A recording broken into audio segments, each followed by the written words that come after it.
Hi friends, আসসালামু আলাইকুম। তো সবাই কি করতেছো? এত রাত্রে আমি কি করলাম অবশ্যই তোমাদের সাথে শেয়ার করব।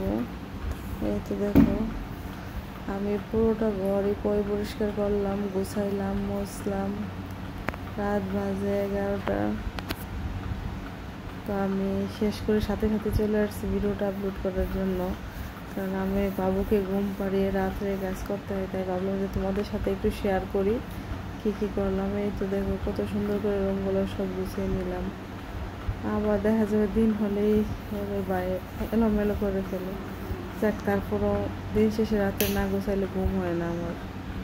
মনে হয় যে ঘরের ভেতরটা যদি সুন্দর থাকে আসলে ঘুমও হয় ভালো, সব কিছুই হয়। তাই হাজার কষ্ট হলো রাত্রে, যত রাত্রে ঘুমাই তত রাত্রে ঘর পরিষ্কার করি। রাতে যদি 1টা বাজে ঘুমাই তারপর আমি পরিষ্কার করে ঘুমাই। অবশ্যই আমার মতো কে কে আছে বাচ্চা মেয়েরা এরকম করবো রাত্রে সব কাজ করে, অবশ্যই কমেন্টে জানাবে। এই তো আমার পরিবেশকে কেমন হলো অবশ্যই কমেন্ট করে জানায়। যতটুকু পারছি আর কি বাবুর ঘুম পাড়াইয়া করছি, কারণ ও আবার উঠে যায় যেহেতু ফিটিং করে, বেশিক্ষণ একটানা ঘুমায় না। আল্লাহ হাফিজ।